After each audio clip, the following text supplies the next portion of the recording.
Bonjour à tous. Vous écoutez actuellement les prédications de l'Arche de l'Éternel à Anvers, Église de Dieu en Belgique. Nous espérons que cette parole vous bénira. Que Dieu vous bénisse.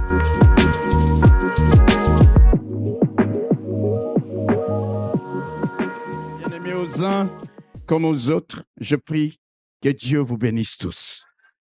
Qu'il bénisse nos nations et qu'il bénisse tous les dirigeants de nos nations à qui il a donné le pouvoir, l'autorité et la charge de nous conduire. Je souhaite à chacun de vous une joyeuse fête des Pentecôtes. Amen. Merci. Nous allons maintenant passer à l'écoute de la parole de Dieu. Je vous préviens, c'est un grand jour. C'est un jour de célébration. Nous ne sommes pas pressés parce qu'après il y a la GAP. Nous allons partager le repas, nous allons nous réjouir.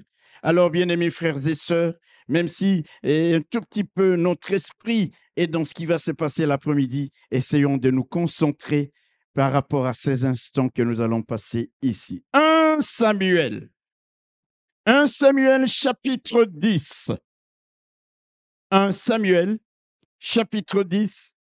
Nous lirons du premier verset jusqu'au verset 6 et nous lirons du verset 10 jusqu'au verset 13. Je vous prie de vous lever pour que nous puissions proclamer la parole du Seigneur. S'il vous plaît, lèvons-nous parce que nous voulons déclarer la parole du Seigneur. Je ne sais pas si c'est déjà projeté, que Dieu soit loué. Allons-y tous ensemble. Samuel prit une fiole d'huile qu'il répandit sur la tête de Saül. Il le baisa et dit, « L'Éternel ne t'a-t-il pas oint pour que tu sois le chef de son héritage? Aujourd'hui, après m'avoir quitté, tu trouveras 2 hommes près du sépulcre de Rachel sur la frontière des Benjamins à Selsache. Ils te diront, les ânesses que tu es allé chercher sont retrouvées. Et voici, ton père ne pense plus aux ânesses, mais il est en peine de vous. Et dit, que dois-je faire au sujet de mon fils? De là, tu iras plus loin et tu arriveras aux chênes des Tabor, où tu seras rencontré par 3 hommes montant vers Dieu à Béthel et portant l'un 3 chevreaux, l'autre 3 gâteaux de pain et l'autre une outre de vin. Ils te demanderont comment tu te portes et ils te donneront 2 pains que tu recevras de leurs mains. Après cela, tu arriveras à Gibéa Elohim, où se trouve une garnison des Philistins. En entrant dans la ville, tu rencontreras une troupe de prophètes descendant du haut lieu, précédés du luth, du tambourin, de la flûte et de la harpe, et prophétisant eux-mêmes. L'Esprit de l'Éternel te saisira, tu prophétiseras avec eux, et tu seras changé en un autre homme. Verset 10. Lorsqu'ils arrivèrent à Gibéa, voici une troupe de prophètes vint à sa rencontre. L'Esprit de Dieu le saisit et il prophétisa au milieu d'eux.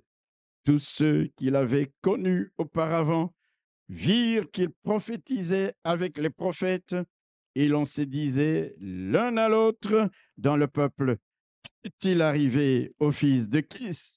Saül est-il aussi parmi les prophètes? Quelqu'un de Gibéa répondit, et qui est leur père? De là le proverbe, Saül est-il aussi parmi les prophètes? Lorsqu'il eut fini de prophétiser, il se rendit au haut lieu. Amen. Amen. Nous pouvons reprendre nos places.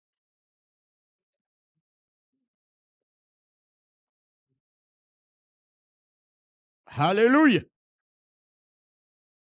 Le thème de ce matin, je l'ai intitulé « Changer en un autre homme ». Nous le voyons au verset 6e. L'Esprit de l'Éternel, c'est Samuel qui parle à Saül. l'Esprit de l'Éternel te saisira. Tu prophétiseras avec eux, avec les autres prophètes, et tu seras changé en un autre homme. Tu seras changé en une autre femme. Bien-aimés frères et sœurs, voilà la volonté de Dieu pour chacun de nous. Être changé en un autre homme. Être changé en une autre femme, comme nous le voyons dans ces textes. Saül, il est au moins roi d'Israël. Mais Saül serait resté le même homme. Saül serait resté l'homme naturel, juste, le fils de ce benjamite du nom de son père Kis. Il serait resté l'homme qui était étranger aux choses de Dieu. Saül serait resté un homme qui n'aurait pas pu susciter le moindre étonnement de la part de tous ceux qu'il avait connus auparavant, juste comme étant un habitant comme tout autre. Il serait resté le même homme. Mais voilà, lorsqu'il est saisi par l'Esprit de l'Éternel, lorsqu'il est saisi par le Saint-Esprit, alléluia, cet homme qui n'avait jamais prophétisé, il est au milieu des prophètes, comme nous le voyons au chapitre 6.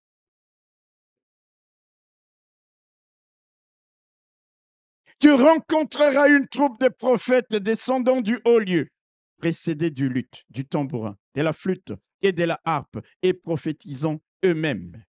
L'Esprit de l'Éternel te saisira, tu prophétiseras. Alléluia! Tu prophétiseras avec eux, disent les Écritures. Il serait resté le même homme. Mais là, il est saisi par l'Esprit de l'Éternel et il se met à prophétiser. Jamais auparavant, il n'avait prophétisé. Mais quand l'Esprit de l'Éternel le saisit, il se met à prophétiser parmi les prophètes qui étaient là. Quand l'Esprit de l'Éternel le saisit et qu'il se met à prophétiser, les gens qu'il avait connus auparavant se sont mis à dire: qu'est-il arrivé au fils de Kis? Ce qui lui arrive? Est-il aussi parmi les prophètes? Est-il aussi prophète? Nous ne l'avons jamais connu comme prophète. Est-ce que c'est lui, le fils de Kis? Frères et sœurs, tu peux devenir médecin et rester le même homme. Est-ce que quelqu'un m'entend? Tu peux devenir plombier avec un diplôme en main et rester le même homme. Tu peux devenir scientifique et rester le même homme. Tu peux devenir banquier et rester le même homme. Tu peux devenir caissière et rester la même femme. Tu peux devenir influenceuse et rester la même femme. Présidente et rester la même femme. Seul le Saint-Esprit peut te changer en un autre homme. Seul le Saint-Esprit peut te changer en une autre femme. Seul le Saint-Esprit peut te qualifier pour faire des choses que l'homme naturel ne peut pas faire par lui-même. Par lui-même, Saül n'aurait jamais prophétisé. Mais lorsqu'il est saisi par l'Esprit de Dieu, il est au milieu des prophètes chevronnés, de ceux qui ont été à l'école des fils des prophètes. Le voilà tout d'un coup, sans être passé par toutes ces écoles, par toutes ces formations. L'Esprit le qualifie instantanément, l'Esprit le touche. Oh, je voudrais dire à quelqu'un, alléluia, quand tu marches avec Dieu, il y aura des choses qui vont arriver soudainement. L'Esprit le saisit, il se met à prophétiser. Seul le Saint-Esprit peut t'introduire dans certains milieux qui vont susciter l'étonnement des gens à ton égard. Quand tu es rempli du Saint-Esprit, même les portes qui étaient fermées, même les classes auxquelles tu n'appartenais pas, le Seigneur peut t'introduire. Regardez le groupe des fils des prophètes, les groupes des prophètes qui étaient là, avec des luttes, des tambourins, des flûtes en train de chanter et qui se sont mis à prophétiser. Tout d'un coup, l'Esprit de Dieu saisit Saül et il entre dans ce groupe restreint. Il se met lui aussi à prophétiser, ce qui suscite l'étonnement des gens. Lorsque tu es rempli de l'Esprit de Dieu, il y aura des choses pour lesquelles les gens seront étonnés. Quelqu'un n'a pas dit un bon amen.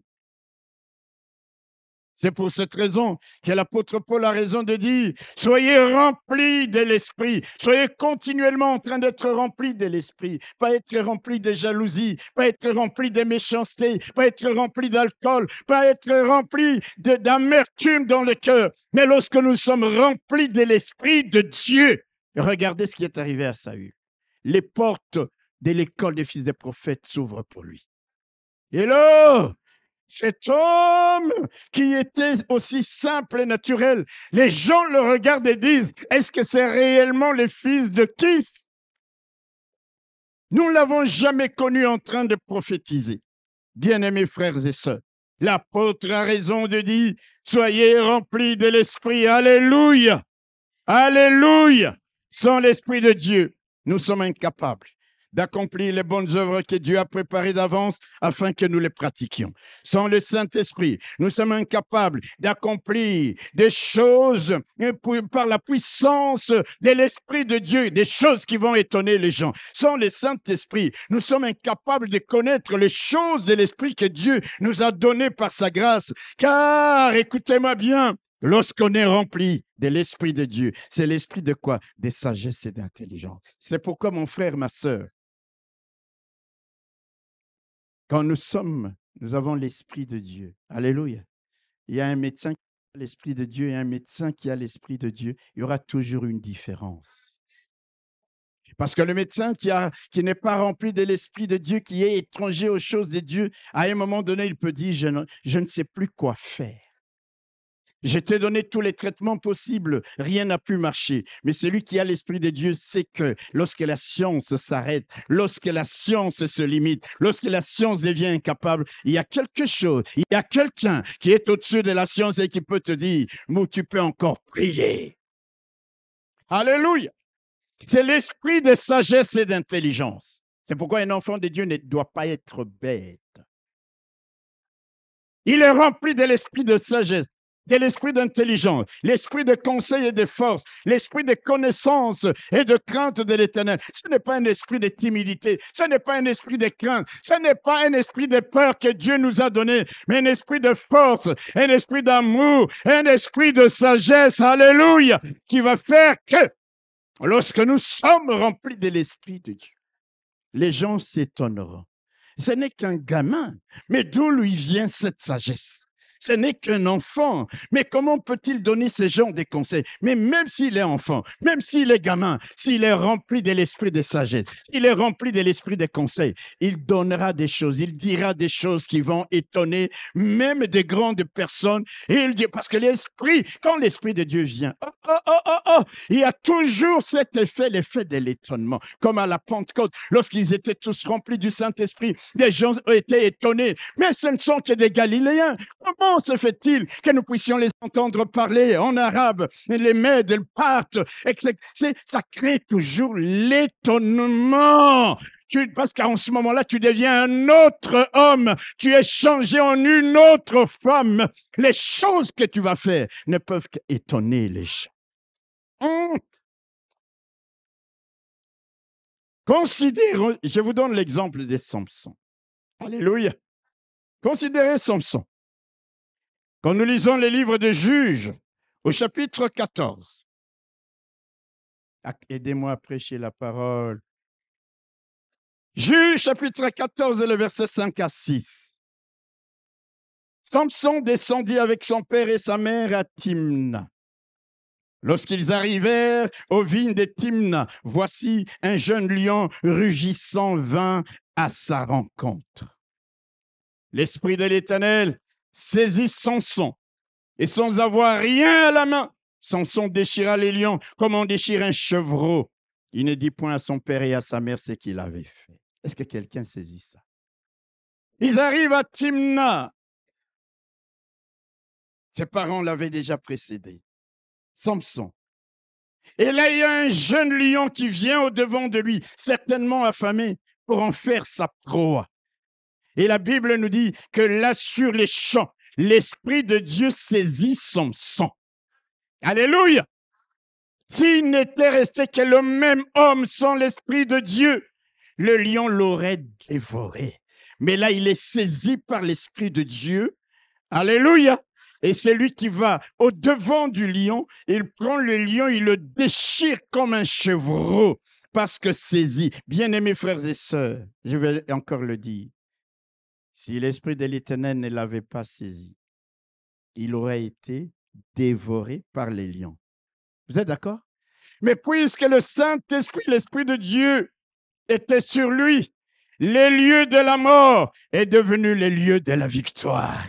Oh, je voudrais dire à quelqu'un, il y a des gens, oh, la mauvaise surprise t'attend quelque part, la mort t'attend quelque part, comme la mort attendait Samson.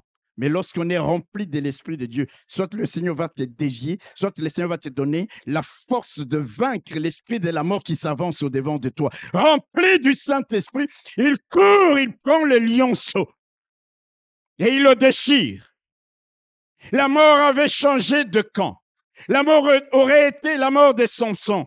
Mais la mort est devenue, a changé de camp, c'était devenu la mort de ce lion. La force a été inversée. C'est le lion qui est devenu faible. C'est le lion qui a été tué. Alléluia. Tout cela pourquoi? Parce que Samson était devenu un autre homme. Il était devenu un autre homme. Il avait été changé en un autre homme lorsqu'il a été saisi par le Saint-Esprit de Dieu.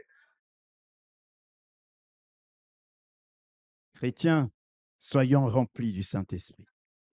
Ne soyons pas remplis de l'esprit du monde.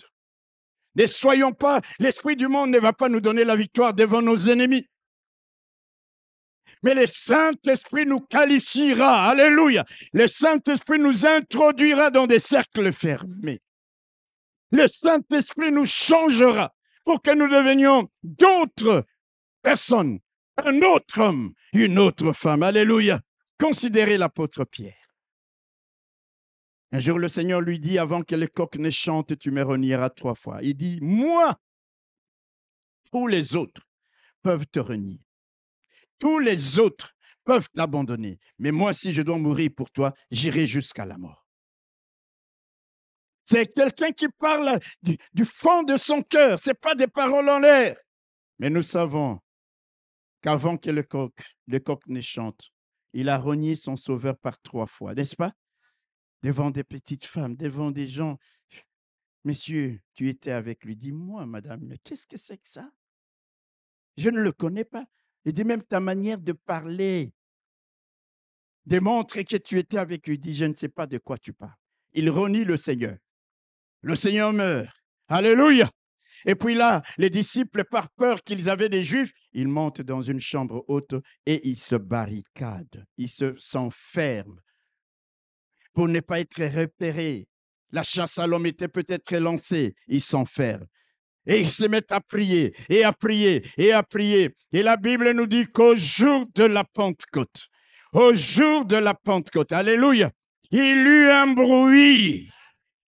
Et là, ils sont tous baptisés de feu, comme nous avons lu. Des langues semblables à des langues de feu se posent chacune. Et sur chaque disciple, ils sont remplis de l'esprit. Eh bien, la peur que Pierre avait est brisée. La crainte s'est brisée. Pierre sort de cette chambre où ils étaient enfermés et il se met à prêcher l'évangile. Et il prêche encore et encore devant toute la foule des gens qui étaient réunis à Jérusalem. Il n'y a plus de peur parce que le Saint-Esprit était descendu. Il est devenu un autre homme. Il se met à prêcher avec assurance et puissance la parole de Dieu. Et les gens, les cœurs sont troublés. Ils disent, « Hommes, frères, que devons-nous faire ?» Ils posent la question. Et ce jour-là, la Bible nous dit, 3000 personnes se sont converties au Seigneur. Le Pierre qui était timide, le Pierre qui était peureux, le Pierre qui avait régné Jésus par 3 fois. Lorsque l'Esprit de Dieu le saisit, il est changé en un autre homme. Il est capable de braver la peur. Il est capable de braver la foule. Il est capable de parler sans la moindre crainte. Et il est capable, au travers de son discours, de toucher les cœurs des gens pour que 3000 personnes, la naissance de l'Église commence ce jour-là par la prédication de Pierre, l'apôtre, rempli de la puissance du Saint-Esprit. Alléluia! Et 3000 personnes se tournent vers le Seigneur. Ainsi, lorsque Samuel est loin, Saül est loin comme au roi d'Israël. Oh, écoutez, je vais vous dire une chose ce matin. Quand je regarde chez nous, dès qu'il y a nomination d'un ministre, alléluia, quand quelqu'un est nommé Premier ministre, je ne dis pas que c'est mauvais. Quand quelqu'un est nommé directeur d'une grande entreprise, je ne dis pas que c'est mauvais. Vous savez, la première chose qu'ils font, la fête. Alléluia. La fête. Ces jours-là, même les petites économies qu'il y avait peuvent passer parce que dans la tête, quelque part, on dit ça viendra. Mais lorsque Saül est un roi d'Israël, Samuel ne l'envoie pas au palais. Samuel ne l'envoie pas immédiatement à Jérusalem, la capitale. Au contraire, Samuel va l'envoyer faire un parcours qui allait le conduire à Gibéa et Élohim. Alléluia. Il dit, tu dois aller. Tu vas aller jusqu'à Gibéa. Tu vas quitter Tabor.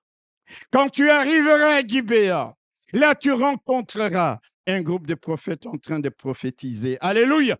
Et c'est là que l'Esprit de Dieu te saisira. En d'autres termes, Saül devait d'abord, avant de commencer, de débuter sa mission en qualité de roi d'Israël et de serviteur de Dieu, il devait d'abord être équipé, pas de l'équipement des hommes, pas de l'équipement de ce monde, mais être équipé de la puissance qui vient d'en haut. Alléluia. C'est exactement ce que le Seigneur avait préconisé à ses disciples lorsqu'il leur avait dit de ne pas s'éloigner de Jérusalem. Amen. Il leur avait dit, ne vous éloignez pas de Jérusalem. Attendez ce que le Père avait promis, ce que je vous ai dit. Vous recevrez une puissance, le Saint-Esprit survenant sur vous. Alors, vous serez mes témoins. Parce que sans cette onction, sans cette qualification de l'Esprit de Dieu, vous ne pourrez pas, vous n'allez pas arriver à accomplir votre mission. La même chose ici. Samuel, c'est que même un roi ne peut pas remplir véritablement sa bonne fonction. Je suis toujours triste quand je vois la plupart de nos chefs d'État en Afrique, une fois qu'il est un roi, la première chose, c'est qu'il va être intronisé quelque part chef coutumier ou quelque part sorcier. Est-ce que je parle à quelqu'un? Vous allez me dire, mais ici aussi peut-être, même je n'ai pas encore vu ici officiellement, parce que chez nous, c'est tellement officiel, on ne s'en cache plus, c'est peut-être mieux comme ça. Tous les chefs, tous les sorciers l'entourent, chacun vient avec un balai. Paf! Tu vas être président, béni. Saül reçoit l'onction. Alléluia! En qualité de roi, mais ce n'est pas suffisant. Samuel l'envoie vers Gibéa, où il va être baptisé, saisi par l'Esprit de Dieu. Prions pour nos dirigeants, pour qu'ils soient saisis par l'Esprit de Dieu, parce que c'est un esprit d'intelligence et de sagesse. Quand on n'a pas ça, on aura beau avoir toutes les richesses de la terre. Alléluia! Il envoie à Gibéa. Et là, il est saisi par l'Esprit de Dieu. La Bible dit qu'il est changé en un autre homme. Mon frère, ma soeur, est-ce que c'est ton désir d'être changé en un autre homme?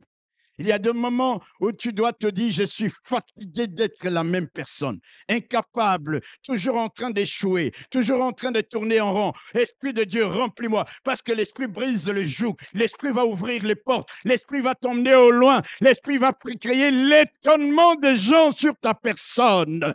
Est-ce que tu es réellement désireux d'être changé en une autre femme, une autre personne, un homme, une femme à qui Dieu donne un cœur, et qui voit s'accomplir les choses que Dieu lui a réservées. La Bible nous dit à propos de Saül, dans 1 Samuel au chapitre 10, le verset 9, écoutez ce que la Bible dit. Dès que Saül eut tourné le dos pour se séparer de Samuel, Dieu lui donna un autre cœur. Et tous ces signes s'accomplirent le même jour. Dieu lui donna un autre cœur. Un autre cœur pour un autre homme. Un nouveau cœur pour un homme nouveau. Un cœur de chair et non un cœur de pierre. Un cœur selon Dieu et non un cœur selon le monde. Un cœur sensible aux intérêts des dieux de son peuple et non un cœur insensible. Dieu lui donna un autre cœur. Je voudrais tellement que chacun de nous dise, Seigneur, donne-moi un autre cœur. Fais de moi un homme nouveau. Change-moi en un autre homme. Change-moi en une autre femme. Donne-moi un nouveau cœur. Donne-moi un nouveau esprit. Un cœur nouveau. Un esprit nouveau. Selon ta parole, car dans les livres d'Ézéchiel, le Seigneur a dit, prophétisant par la bouche de son serviteur, alléluia, Ézéchiel au chapitre 36, le verset 26, Dieu dit à propos, il dit, je vous donnerai un cœur nouveau. Amen. Et je mettrai en vous un esprit nouveau. J'ôterai de votre corps les cœurs de pierre et je vous donnerai un cœur de chair. Je mettrai mon esprit en vous et je ferai en sorte que vous suiviez mes ordonnances et que vous les observiez, les pratiquiez. Que Dieu nous donne d'avoir un cœur nouveau. Alléluia. Revenons à Saül. Pour que je vous raconte un peu l'histoire de cet homme. La Bible dit qu'un jour, les enfants d'Israël sont allés voir Samuel pour lui dire, toutes les nations qui sont autour de nous ont des rois qui les jugent, qui les conduisent. Nous, il n'y a pas de roi. Donne-nous un roi. En fait, ce qu'ils ne comprenaient pas, les enfants d'Israël, c'est que Dieu était leur roi. Mais comme ils voyaient toutes les autres nations avec des rois de chair et d'os, ils sont allés voir le prophète pour lui dire, donne-nous, va prier, que Dieu nous donne un roi, comme toutes les autres nations qui sont autour de nous. J'ai fait l'histoire brève. Dieu va choisir Saül. Vous me suivez? Il va choisir Saül. Mais Saül ne pouvait pas monter sur le trône sans avoir reçu l'onction en qualité de roi. À cette époque-là, les prophètes, avant de commencer le ministère, les sacrificateurs et les rois devaient absolument recevoir l'onction. Il est choisi par Dieu, mais il doit recevoir l'onction. Il est au loin. À cette époque, c'est Samuel qui est prophète, grand prophète connu. Samuel est au loin. Pour que la rencontre entre les deux puisse avoir lieu, vous lisez bien la Bible, Dieu va créer une histoire vraiment, une histoire rocambolesque. Qu'est-ce qui se passe? Le papa de Saül, un homme riche, fort, vaillant, va voir ses ânesses s'égarer. Les ânesses, c'est les ânes. Vous voyez les ânes, hein, ces animaux-là. Il en avait beaucoup. Et un jour, je ne sais même pas comment, les ânesses de ces messieurs se sont égarées. Et le papa, Kis, vient vers Saül et lui dit, mon fils, va à la recherche de nos ânesses. Et le papa lui donne un serviteur. Il dit, va avec lui. Je ne vais pas te lâcher seul. Tu vas parcourir des paysages, tu vas parcourir, traverser des pays à la recherche de ces bêtes. Il faut que tu aies quelqu'un à tes côtés. Alors là, Saül et son serviteur partent à la recherche des ânesses de M. Kis. il cherche, il traverse des pays et des pays et des pays, il cherche partout et il ne trouve pas ses ânesses. À un moment donné, Saül dit à son serviteur, écoute, il faut qu'on rentre. Peut-être papa va s'inquiéter. Non pas simplement des ânesses, mais de ma vie. Il faut qu'on rentre. Il décide de rentrer. Et son serviteur le regarde et lui dit, chef, il y a dans cette ville où nous nous trouvons maintenant un homme de Dieu. Et c'est un homme considéré. Tout ce qu'il dit ne manque pas d'arriver. Allons le voir. Peut-être nous fera-t-il connaître le chemin que nous devons prendre. Alléluia. Vous me suivez? Il dit, allons d'abord voir cet homme de Dieu. Et la Bible dit qu'un jour avant cette rencontre, Dieu parle au prophète Samuel pour lui dire, je t'enverrai un homme. Il est benjamite. Tu vas le oindre roi de mon peuple. Alléluia. Pendant tout ce temps-là, Saül ne sait rien de ce qui est en train de se préparer pour lui. Vous savez, Dieu, il est très discret parfois. Samuel également ne se met pas à dire à tout le monde, j'ai reçu la révélation. Demain, il y aura quelqu'un que je vais rencontrer. Rien du tout. Je voudrais dire à quelqu'un, partage les secrets avec des gens dont tu sais qu'ils sont sûrs. Quelqu'un n'a pas dit Amen. Et parfois, garde le secret avant le jour J. À moins de trouver des vraies personnes sûres.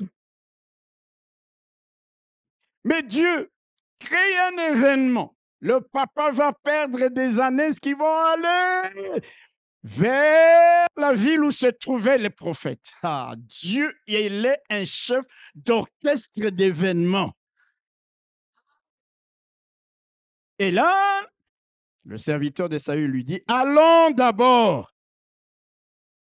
Et Saül écoute le conseil de son serviteur. Regardez, frères et sœurs. Saül, jusque-là, n'a pas retrouvé les ânesses de son père. Mais qu'est-ce que Saül va trouver? Saül va trouver Samuel. Il était parti rechercher les ânesses de son père. Il ne les trouve pas, mais il va trouver Samuel. Alléluia. Et une fois que cette rencontre a lieu, voici ce que Samuel, dans le texte que nous avons lu, va dire à Saül, au verset 2. Aujourd'hui, après m'avoir quitté, tu trouveras deux près du sépulcre de Rachel sur la frontière de Benjamin à Sélas. Ils te diront, les ânesses que tu es allé chercher sont retrouvées. Et voici ton père ne pense plus aux ânesses, mais il est en peine de fou. Et il dit, que dois-je faire au sujet de mon fils? Alléluia. Je voudrais que nous puissions tirer quelques leçons. Amen. Le premier enseignement que l'on peut tirer de cette histoire, c'est que notre Dieu est un Dieu qui sait orchestrer les événements. Il sait organiser les rencontres. Il sait organiser les connexions. Il fait travailler les situations et les circonstances pour qu'elles concourent à notre bien. C'est pourquoi Paul pouvait dire « Toutes choses concourent au bien de ceux qui aiment Dieu ». Le papa de qui, au départ, était en peine pour ces années qui sont perdues. Mais je crois que c'est Dieu, le chef d'orchestre, qui était en train d'arranger ça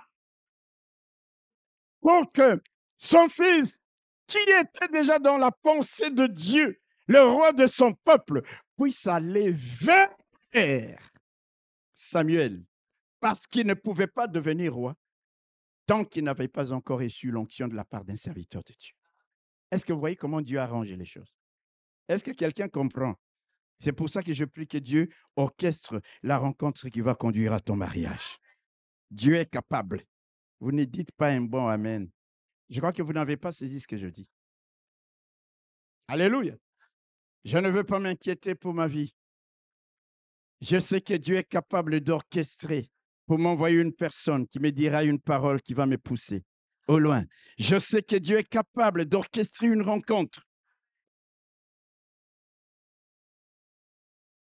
pour me mettre en contact avec quelqu'un, alléluia, qui va me permettre d'aller en élévation. Je prie que Dieu orchestre la rencontre qui va conduire à ton élévation, qui va conduire à ta réussite, qui va conduire à ton embauche, qui va conduire à ta destinée. Il est le Dieu capable d'orchestrer les événements. Je vais vous dire une chose. Il y a des bénédictions, des rencontres ou des réponses à nos besoins que Dieu ne peut nous donner que si nous nous levons pour le servir. Saül aurait pu dire à son peuple, papa, moi je suis fatigué, moi je ne veux pas. Il se lève pour servir son père. Et c'est pendant le service, que ces jeunes hommes, je dirais sortis de nulle part, du jour au lendemain, va devenir roi du peuple de Dieu. Pendant le service. Je parle à quelqu'un? Pendant le service. Il y a des bénédictions que Dieu ne peut te donner, mon frère, ma soeur, que si toi aussi, tu es en train de servir ton Père céleste. Ton Père céleste dit Amen. Alors pose-toi la question, est-ce que je sers Dieu? Est-ce que je suis au service de mon Père céleste dans cette église ou ailleurs? Si ce n'est pas le cas, lève-toi et fais ce que tu as à faire. Sois active dans un ministère. Alléluia. Sois au service de Dieu, parce que pendant que tu les sers, pendant que tu es en service, Dieu s'organise pour te faire du bien, car il a dit lui-même, l'ouvrier mérite son salaire. Alléluia. Quand vous lisez l'histoire de Zacharie, le papa de Jean-Baptiste, sa femme Élisabeth était stérile. Alléluia. Et la Bible nous dit, pendant qu'il servait le Seigneur, parce que c'était son tour, tout d'un coup, l'ange de Dieu vient et lui dit, ta femme va devenir enceinte. Tu auras un fils puissant qui ramènera les cœurs des enfants vers le Père. Il proclame, l'ange vient. C'était pendant le service. Dites Amen. Pendant le service, pendant qu'il était en service, il a été visité. C'est pendant qu'il était en service aussi que Saül, Dieu, je ne sais pas comment il s'est arrangé pour que les années soient retrouvées et que Samuel soit déjà au courant. Pendant le service. Et lui, il le oint et puis il lui dit, quand tu vas me quitter maintenant, alléluia, quand tu vas aller vers la frontière avec Benjamin, aujourd'hui, après m'avoir quitté, tu trouveras 2 hommes près du sépulcre de Rachel à la frontière de Benjamin, assez lâches. Ils te diront, les années que tu es allé chercher sont retrouvées. Pendant le service. Frères et sœurs, servons Dieu. Il y a des bénédictions, tu vas les voir dans la vie de ceux qui servent Dieu. Il y aura toujours une différence. C'est moi vous le dis. Tu vas jalouser quelqu'un, combattre quelqu'un. Tu ne comprends pas que tout ça, ce n'est pas parce qu'il veut se montrer par rapport à toi. Il sert le roi des gloires, qui n'est pas ingrat pour oublier les services que nous rendons au saint, que nous rendons la gloire que nous donnons à son nom. Sers Dieu, tu as des talents, tu as des dons, tu as reçu le temps, tu as reçu l'intelligence. Mets-le au service de Dieu. Sers le Seigneur. J'ai fait un jour le choix de servir Dieu. À cette époque-là, vous savez, j'avais été choisi comme coopérant technique. Alléluia. Une formation qui avait été organisée pour choisir certains étudiants venant des pays du Sud. Et on s'est retrouvés à 3. Je devais aller au Brésil. J'avais un salaire mensuel, qu'on dit, au départ de 4 700 €. L'église venait de commencer. Je devais faire le choix. Je devais faire le choix. Frères et sœurs, servons Dieu. J'ai fait le choix de servir Dieu. Et vous croyez que Dieu va m'oublier? Dieu, c'est pourquoi je vous dis, il y a des gens qu'il ne faut pas combattre parce que Dieu a investi dans leur vie. Et vous êtes de ceux-là. Dieu a investi dans ta vie. Quand est-ce qu'il va récolter le fruit de cet investissement? Quand tu vas te lever pour le servir. Pendant qu'il servait son Père, les années que lui-même avait cherché des jours et des jours et des jours, il ne les a pas trouvés. Mais lorsqu'il se tourne maintenant vers Dieu, voyez-vous, c'est ça qu'on appelle véritablement chercher premièrement le royaume de Dieu, le royaume des cieux et sa justice, et le reste vous sera donné. Alléluia! Il laisse les ânesses et dit allons voir l'homme de Dieu, c'est-à-dire allons voir Dieu. Et quand ils vont là-bas, c'est l'homme de Dieu qui les accueille en leur disant, écoutez, quand vous allez partir d'ici, c'est fini. La solution à votre problème est là. C'est résolu ce problème. Les années ont été retrouvées. Tu sais qui dans ta vie, mon frère, ma soeur? Servons le Seigneur. Alléluia.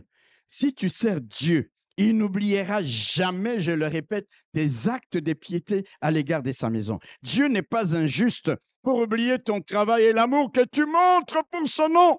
Ayant rendu et rendant encore des services aux saints, sers Dieu avec ton talent, sers Dieu avec ton temps, sers Dieu avec tes biens, sers Dieu avec tes capacités. Pendant que tu seras en train de le servir, tu es comme en train de créditer tes comptes au ciel. Le jour où tu seras peut-être dans une difficulté quelconque, Dieu se souviendra de toi. Beaucoup de gens dans les églises ne veulent pas servir parce qu'on va me combattre, parce qu'on va me critiquer. Écoutez, je disais aux jeunes hier, alléluia, si nous allons vivre en fonction uniquement de ce que les gens disent, nous n'allons plus vivre. Laissez les gens, ils ont la bouche pour parler, ils parlent. Toi, sers le Seigneur.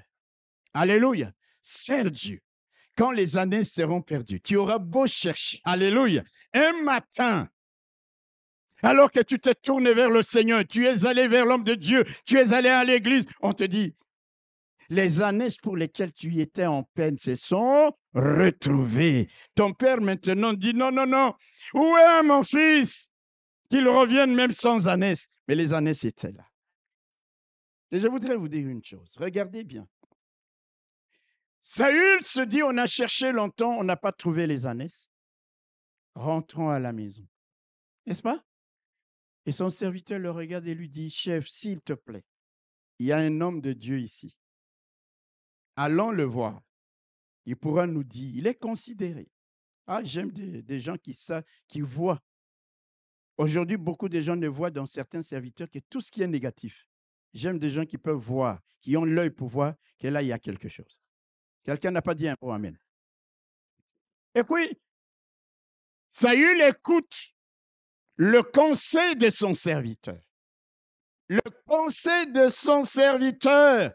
Si Saül ne l'avait pas écouté, il serait passé à côté de la rencontre qui allait changer totalement, radicalement sa vie. Frères et sœurs, écoutons les conseils des gens que Dieu place à nos côtés. Écoute les conseils de ton épouse, toi homme, rempli de toi-même, imbu de toi-même, tu sais tout, tu connais tout. Écoute les conseils de ton mari, toi femme. Écoute les conseils de ton pasteur, de tes parents, surtout si ces conseils sont avisés. Énormément de gens croient tout connaître, tout savoir. Quand vous lui donnez un conseil, c'est toujours mal pris.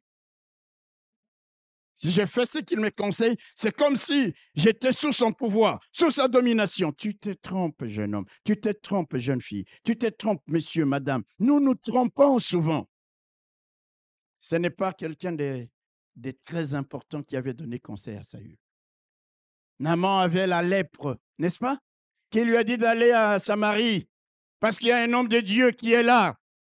C'était une petite jeune fille qui avait été ramenée captive depuis Samarie, justement, qui connaissait les prophètes. Et monsieur, le général 4 étoiles, avec une forte délégation, sur les conseils d'une petite dame qui nettoyait chez lui à la maison, il va rentrer purifié de sa lèpre, écoutant les conseils des gens avisés. Tu as des parents qui ont l'expérience. ton épouse ou ton mari ou ton pasteur, ils peuvent te conseiller. Mais un peu d'humilité, c'est l'orgueil qui nous tue. L'orgueil. Tu peux passer à côté de ta bénédiction à cause de ton orgueil. Tu ne veux écouter personne. Quand quelqu'un te dit, mais qu'est-ce qu'il a, il a à m'apprendre? Il ne sait pas que moi j'ai une licence. Je suis un scientifique. Mais qu'est-ce que ça a à voir? Hello! Il a écouté le conseil de ce type qui était à ses côtés. La Bible dit, la voix de l'insensé est droite à ses yeux, mais celui qui écoute les conseils est sage. Souvent, quelqu'un, quand il est en train de faire quelque chose, pour lui, il est convaincu que ça doit se passer comme ça. Il est sage à ses propres yeux. Il est insensé. Mais la Bible dit, le sage va écouter le conseil.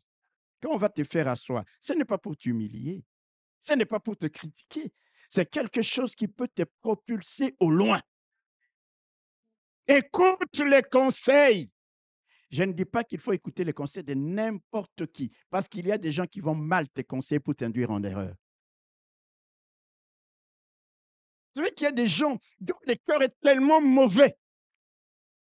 Il sait que le conseil qu'il donne à son frère ou à sa soeur, ce n'est pas un bon conseil, mais il l'entraîne dans la fosse et parfois, au lieu même de tomber, vous deux, tous les deux dedans et d'être calcinés, à la dernière minute, lui, il fait comme ça. Il ne tombe pas. Toi, tu es dedans, c'est fini. Mauvais conseil. Tu es perdu.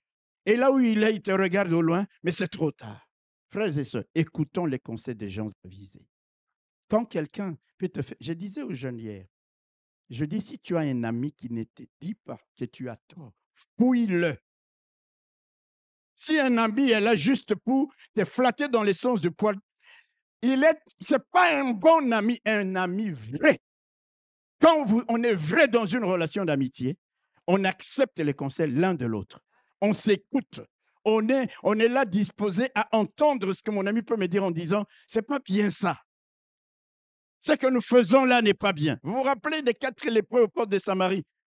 Quand ils ont trouvé à manger, ils ont mangé. Puis il y en a un qui dit non, ce que nous faisons ici n'est pas bien. Allons dans la ville informer les gens qu'il y a la nourriture qui a été laissée ici. Comment ne pouvons pas voir ces sursauts dans nos relations pour nous dire non, ce que nous disons là, ce que nous faisons là n'est pas bien. On a peur. Il est de mon village. Il est de ma commune. On s'entend depuis la jeunesse. Écoutez, bien-aimés frères et sœurs, tu vas laisser ton frère, même s'il est depuis ta jeunesse, ton ami, aller dans la perdition parce que non. Dis-lui la vérité. Donne-lui un bon conseil. Non, il n'y a plus d'amen. Il n'y a plus d'amen. Le serviteur lui dit non, ne rentrons pas. D'ailleurs, qui ça? Saül proteste un peu, il dit, mais de toute façon, on va aller voir l'homme de Dieu. On n'a rien. On n'a rien. On ne peut pas aller voir l'homme de Dieu les mains vides. Son serviteur lui dit, moi j'ai quelque chose. Je vais le donner en ton nom. Alléluia. Il dit, moi j'ai quelque chose. C'est ça qu'on va donner. J'aime des gens. Quand tu as des amis comme ça. Alléluia. Alléluia. Moi, je crois que ce type, quand Saül est devenu roi, il doit avoir été promu. Conseiller spécial. Alléluia. Alléluia. Donne un bon conseil à ton ami. Il dit, j'ai quelque chose sur moi. On va aller le présenter en ton nom. Et c'est là que Saül dit, OK. Et il va maintenant, et il rencontre Samuel. Samuel lui dit, n'est-ce pas toi que Dieu a choisi? Dieu lui avait déjà parlé. Viens. Et puis il va le oindre maintenant comme roi. Alléluia. Comme roi. Saül avait écouté le conseil de son serviteur. Au lieu de continuer à chercher les ânesses ou encore à retourner à la maison, ils se sont mis à chercher l'homme de Dieu. En fait, Dieu, comme je l'ai dit, ils l'ont trouvé. Et l'homme de Dieu et les ânesses ont été trouvés. C'est ce que je le répète. Cherchez les royaumes des cieux premièrement et tout le reste va vous être accordé. Mon frère, ma soeur, il y a tellement de choses que tu cherches Je vais te dire une révélation ce matin. Le Seigneur est en train de te parler ce matin. Le Seigneur te parle. Alléluia. Il y a des choses que tu cherches, que tu ne trouves pas. Je te révèle ce matin ce secret-là. Cherche Dieu, tu trouveras ça et tu trouveras Dieu. Cherche Dieu, tu le trouveras et ce que tu as cherché depuis des années, tu le reverras. Il reviendra à toi. On te le dira, voici la porte est ouverte. Voici le travail qui t'attendait. L'homme de ta vie viendra au-devant de toi. Je parle à quelqu'un ou quoi? Alléluia. Alléluia.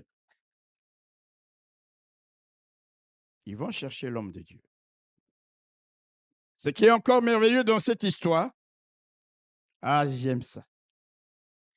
En allant auprès de Samuel, du jour au lendemain, Dieu va tirer Saül de l'ombre et le faire passer à la lumière. Est-ce que quelqu'un comprend ça? Tu es allé chercher des ânesses. Tu allais les trouver sentir l'odeur des bêtes. Tu te tournes vers Dieu. Et du jour au lendemain, ton père n'a même pas été roi. Je parle à quelqu'un. C'est ce qu'on appelle vivre des choses qu'on n'a jamais vécues. Parce qu'en ce moment-là, il n'y avait pas encore eu de roi en Israël. Il va être le premier roi d'Israël. Il n'a pas été dans une académie militaire ou royale ou quoi que ce soit, dans un parti politique. J'ai parlé avec un frère et je lui disais, vous savez, l'avantage des partis politiques dans nos pays ici, dans les pays d'Europe, c'est qu'on forme leurs politiciens. On les forme. Ils savent ce que c'est qu'un PIB. Ils savent ce que c'est que pouvoir d'achat. Ils savent ce que c'est. Mais dans nos pays, parfois, vous allez dire, on est très critique. Je suis très critique. Mes frères et sœurs, nous devons dénoncer ce qui ne va pas. Ce qui va, nous disons que ça va. Vous voulez que je vous dise ce qui va au Congo? Il fait très chaud, c'est bon. C'est aussi une chose. Dites Amen. Mais quand ça ne va pas, les gens, ils vous disent, il faut qu'on se cache, qu'on se voile la face. Nos dirigeants ont besoin des hommes qui leur disent la vérité, qui les conseillent. Ce n'est pas qu'on les critique. Ce n'est pas qu'on n'a pas du respect, des égards ou de la considération pour eux. On est ému là dans les entrailles de l'amour pour nos pays. Alors nous avons besoin des hommes et des femmes des larges qui seront des conseillers, des présidents au Burundi, au Rwanda, au Congo, au Togo, à Lomé, pour dire à nos dirigeants comment relever nos pays, comment rebâtir nos pays. Les conseiller avec sagesse et intelligence. Je parle à quelqu'un. Du jour au lendemain, Dieu va prendre Saül, le tirer de l'ombre et le faire passer à la lumière. Le tirer de l'anonymat pour le faire passer à la royauté. Dieu va prendre Saül de la plaine pour l'envoyer au palais. Dieu va changer les statuts de Saül, des simples citoyens. Il va devenir le premier roi d'Israël. Il était patron en ce moment-là juste d'un serviteur. Quand il deviendra roi, il va devenir patron de plusieurs serviteurs. Du jour au lendemain, alléluia, du jour au lendemain, Samuel, qu'est-ce que je dis? Saül va vivre les cantiques, les paroles des cantiques de Anne, la maman de Samuel, qui disait dans 1 Samuel au chapitre 2, écoutez, c'est que cette femme dit, j'aime beaucoup ces paroles parce que je voudrais dire à quelqu'un, oh, tant que tu vis, il y a de l'espoir. Tant que tu t'accroches à Dieu, il y a de l'espoir. Tant que tu sers le Seigneur, il y a de l'espoir. Parce que du jour au lendemain, c'est même Dieu peut te faire passer de l'ombre à la lumière. C'est Dieu-là que tu sers. Alléluia. Peut te ramasser de la poussière. Il dit l'Éternel fait mourir et il fait vivre. Il fait descendre au séjour des morts et il en fait remonter. L'Éternel appauvrit et il enrichit. Il abaisse et il élève. De la poussière, il retire le pauvre. Du fumier, il relève l'indigent pour les faire asseoir avec les grands et il leur donne en partage un trône de gloire. Car à l'Éternel sont les colonnes de la terre et c'est sur elles qu'il a posé le monde. Quelqu'un peut acclamer la parole de Dieu. Il dit du jour au lendemain. Regardez ce jeune homme. La destinée change complètement. Du jour, sans préavis. Sans préavis. Du jour au lendemain. Tant que l'on vit, il y a de l'espérance. Dieu te réserve des surprises. Saisis la parole, je prophétise. Dieu te réserve des choses étonnantes.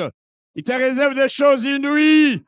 Il a fait à l'égard de Saül, il est le même hier, aujourd'hui, éternellement. Il est fait d'acception des personnes. Continue à les servir du jour au lendemain. Alléluia. Il te prend de la poussière.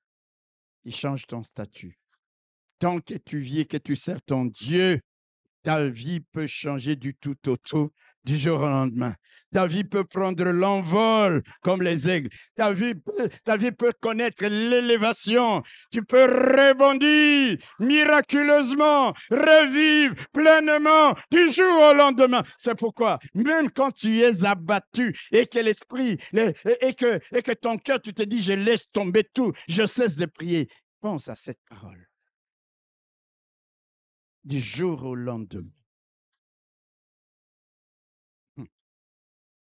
Une fois ou un, je l'ai dit, si nous étions à la place de Saül, toi et moi, on court vite vers sa famille, n'est-ce pas? Tout le monde a compris. Samuel, là, il dit, attends, Saül dit, c'est toi d'attendre. Je vais d'abord aller annoncer ça à mes parents. Ou à mes amis, ou à la famille, pour aller festoyer. Je ne dis pas que faire la fête, c'est mauvais. Il y a parfois des gens qui me comprennent mal. Je n'ai pas dit ça. Alléluia. Samuel lui dit, écoute, tu viens d'être oint roi. Je ne t'envoie pas à Jérusalem, ni chez tes parents, ni chez tes amis. Je vais t'indiquer un parcours à faire en 5 étapes. La première étape, il dit, quand tu vas me quitter. Alléluia. La première étape de Saül, c'est lâche. Verset 2. Ça, c'est la première étape de son parcours. Il dit, quand tu vas me quitter, aujourd'hui, après m'avoir quitté, il lui indique le chemin. Première étape, c'est lâche. Verset 2. Et puis, verset 3. De là, tu iras plus loin et tu arriveras au chêne de Tabor. C'est aussi une ville. Deuxième étape, Tabor. Alléluia. Troisième étape, verset 5. Après cela, tu arriveras à Gibéa Elohim. C'est là qu'il va rencontrer la troupe des prophètes pour recevoir l'onction. Quatrième étape, puis tu descendras avec moi à Gilgal. Cinquième étape, tu retourneras là où il y avait l'autel, c'est-à-dire à Bethel. 5 étapes. Chacune de ces étapes, si j'avais le temps, a un sens profond dans nos vies. Première étape, c'est lâche. Deuxième étape, Tabor. Troisième étape, Gibéa Elohim. Nous avons donné l'importance de cette étape là où il va recevoir l'onction. Quatrième étape, Gilgal. Et cinquième étape, Bethel. Ça a une signification. J'en parlerai un jour. Si vous voyez 2-3 mois passer, je n'ai pas enseigné dessus, rappelez-moi. Parce qu'il faut que chacun de nous se situe. Il y a des gens qui sont encore à Tabor ou à Sélach. Alléluia. Vous savez, les gens qui sont à Sélach, qui restent à Sélach, ce sont des gens, une fois qu'il vient à l'église, il est béni. Son problème est résolu. Son mariage est béni. Il a acheté sa maison, c'est fini, il reste là, il s'en va, il tourne le dos. Il ne veut pas avancer encore beaucoup plus loin. Je me rappelle, il y a une de mes filles qui me disait souvent, papa ne dis pas que. Je disais, yeah, ce couple vient juste pour le mariage. Après, tu vas voir une partie. Ma fille m'écrivait des petits bouts de papier. Ma fille Anne-Marie, papa ne dit pas ça. Et moi, je disais. Et puis, vous arrivez à constater que oui, Tabor, qu'est-ce que je dis? C'est lâche. on est béni, on part. Il dit, tu es loin ici. Tu es consacré roi. Quand tu vas me quitter, va, Sélach. Là, c'est quoi? C'est quoi? C'est le lieu où on va lui dire, les années sont trouvées. Le problème est résolu. Il y a des gens, une fois que le problème priorité de sa vie est résolu, ils croient que la résolution de ces problèmes couvrira toutes les autres résolutions, tous les autres problèmes. Au lieu de continuer, au lieu d'avancer, il reste assez lâche. Quelqu'un m'entend? Quelqu'un m'entend?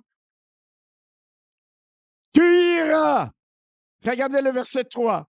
De là, tu iras plus loin. De cela, tu iras plus loin. Ne reste pas assez lâche. C'est-à-dire là où on te dira que ton problème est résolu, va plus loin. Une fois la solution à son problème trouvée. Le mariage. Le travail. On a acheté cette belle maison. On s'arrête là. On quitte l'église. Frères et sœurs, chaque jour de notre vie, nous avons besoin de Dieu. Quand un problème trouve solution aujourd'hui, sachant qu'il y aura un autre problème qui viendra. Si nous restons attachés à Dieu, c'est alors que nous irons, comme la Bible le dit, de gloire en gloire. Pourquoi on dit de gloire en gloire? Pour deux raisons. C'est-à-dire la gloire augmentera. C'est-à-dire chaque fois qu'il y aura quelque chose d'éternel, la gloire sera là. De gloire en gloire. Difficulté, victoire, difficulté, victoire. De victoire en victoire. Mais qui va te donner la victoire à chaque étape si ce n'est celui qui te oindra de la puissance de son esprit? Tu t'es arrêté quelque part. Tu n'écoutes les conseils de personne. Tu es arrogant comme pas possible. C'est comme si le monde entier était à tes pieds.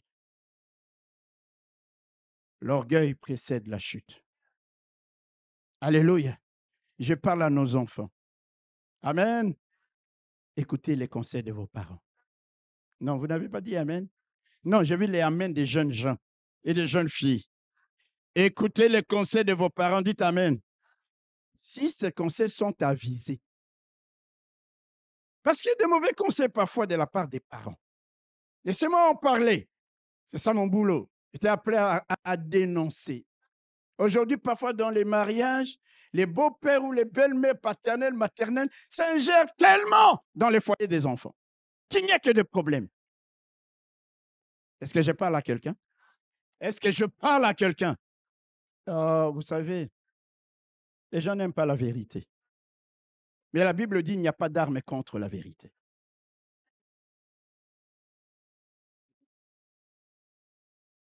Je parle des conseils des gens avisés. Quelqu'un qui t'aime et qui te dira les choses, non pas pour t'induire en erreur, mais pour ton bien. Pour ton bien. Faut-il encore que tu écoutes? Alléluia. Ne reste pas assez lâche.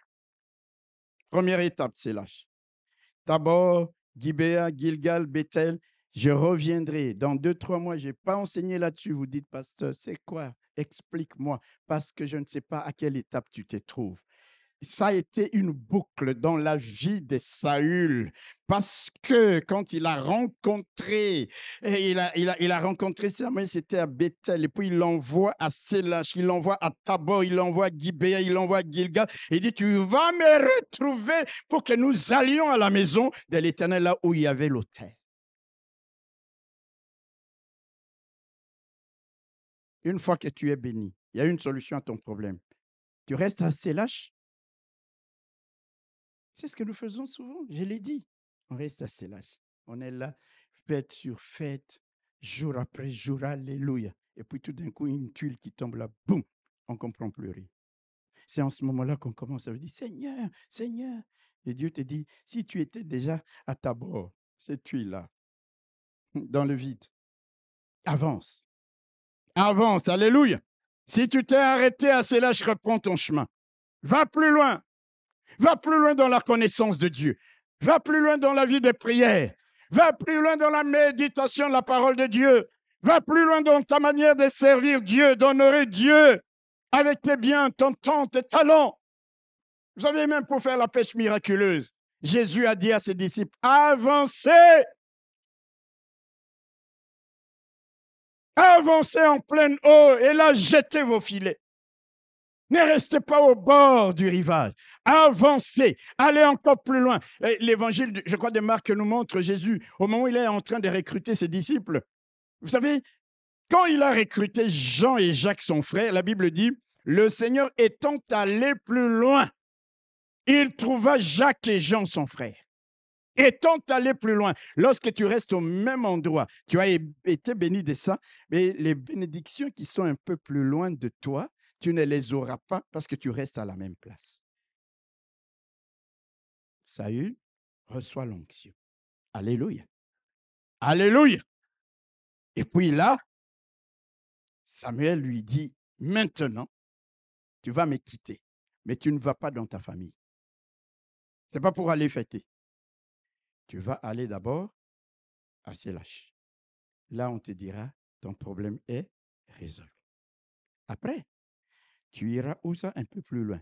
Va un peu plus loin que Sélach. Tu arriveras à Tabor. Et là, on dit, tu seras rencontré par 3 hommes montant vers Dieu, à Bethel et portant l'un 3 chevreaux. Je vous expliquerai, c'est d'une beauté incroyable, ces histoires-là. Quand on ne les a pas compris, on a raté quelque chose. Après Tabor, Gibéa. Et là, il est saisi par l'Esprit. Vous voyez ce qui se passe? Après, tu reviendras à Gilgal me retrouver et nous monterons ensemble. La boucle est bouclée. Mon frère, il a été changé en un autre homme. Du jour au lendemain, changé en un autre homme. Du jour au lendemain, premier roi du peuple de Dieu, l'héritage de Dieu. Est-ce que je parle à quelqu'un? Du jour au lendemain, alors qu'il avait la préoccupation de retrouver les ânesse de son père, lorsqu'il va laisser ça comme secondaire et chercher l'homme de Dieu en priorité en écoutant les conseils de son serviteur, ce qui se passe, c'est que complètement sa vie va changer. Il y a des choses merveilleuses à dire dans ce texte. Mais avant de m'arrêter, je vous rappelle une chose. C'est le Seigneur lui-même qui avait choisi Saül comme roi, n'est-ce pas? Comme chacun d'entre nous ici, ce n'est pas nous qui avons choisi Dieu. C'est Dieu qui t'a choisi. Est-ce que tu réalises le privilège que tu as? Saül n'a pas mené campagne électorale. Il n'y a pas eu d'affiche en son nom. Dieu l'a choisi et l'a placé là. Dieu dit à chacun de nous, ce n'est pas vous qui m'avez choisi. C'est moi qui vous ai choisi. Quand tu réalises ce privilège de connaître Dieu, d'être dans une église, d'avoir un pasteur, de lire la parole de Dieu, d'être dans la vie de prière, mon frère, ma soeur, ta vie doit changer.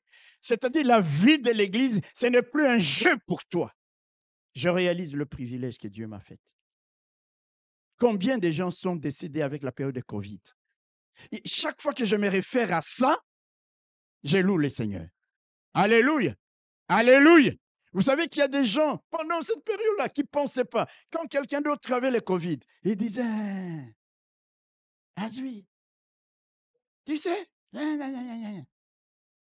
et parce qu'eux croyaient qu'ils allaient jamais attraper ça.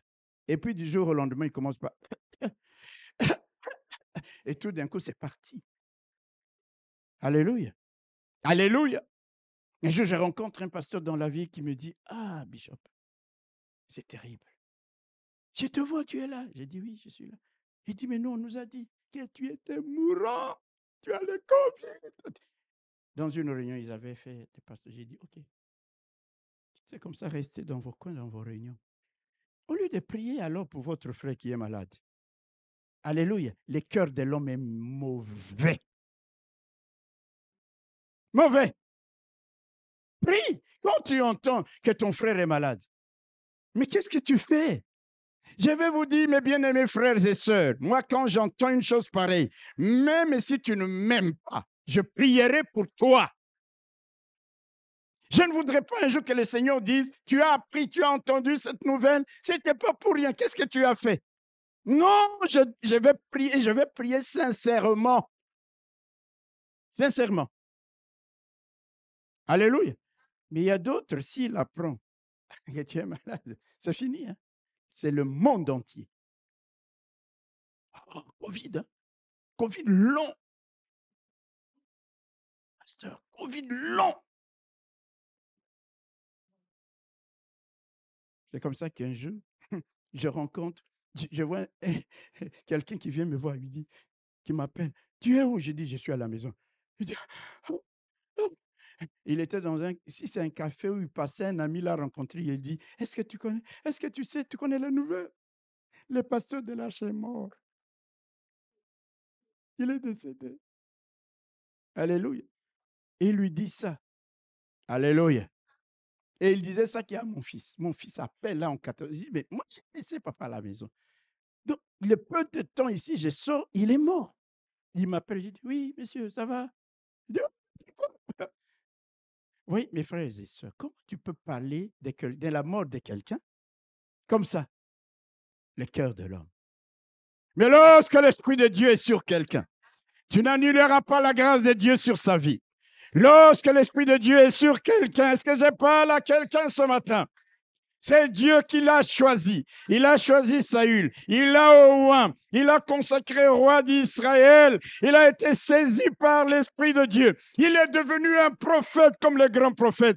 N'était-ce pas assez pour Saül d'aller loin, d'étape en étape? Lorsqu'il a réalisé toutes les grâces de Dieu dans sa vie, il ne s'est pas arrêté à ses lâches. Il est allé à Tabor, il est allé à Gibéa, il est allé à Gilgal, il est allé à Bethel. Réalisons la grâce de Dieu dans sa vie. Il a dit, c'est pas vers mes parents que je vais courir pour annoncer la bonne nouvelle. Je vais d'abord à Bethel, l'hôtel de Dieu, la maison de Dieu. Je vais d'abord là. On lui donne des pains. Oh, les pains. J'ai envie d'anticiper, mais je vous révèle pas ces secrets. Je vous répète. Ah là là là là. Alléluia. Frères et sœurs, en ce jour de Pentecôte, je prie Dieu que chacun de nous ici soit au lieu des rendez-vous, c'est-à-dire à Gibéa et Elohim, pour être rempli, pour être renouvelé dans la plénitude du Saint-Esprit, afin d'être changé en un autre homme, afin d'être changé en une autre femme. Qu'à chacun de nous, Dieu donne un cœur nouveau, un esprit nouveau, pour le servir là où il nous a établis, quel que soit le titre, quel que soit le grade, quelle que soit la position sociale, quels que soient les diplômes, que nous le servions, que nous le suivions. Oh mon Dieu, que nous ne nous arrêtions pas, c'est là que nous allions jusqu'à Bethel. Oui, dans la maison de Dieu. Oui, le bonheur et la grâce m'accompagneront tous les jours de ma vie. J'habiterai dans la maison de l'Éternel. Je servirai celui qui met au loin de son esprit, celui qui m'équipe de force, qui m'équipe de sagesse, qui m'équipe d'intelligence. Il me donne l'esprit de conseil. Il me donne tout ce que j'ai besoin pour percer, pour avancer, pour prendre l'envol. Quand c'est jour de Pentecôte, soyez remplis, soyez bénis. Que des surprises de la part de Dieu vous arrivent, que vous étonniez les gens par ce que vous faites, parce que vous le faites, non pas avec la force naturelle, mais avec la force qui vient d'en haut. Que Dieu vous bénisse.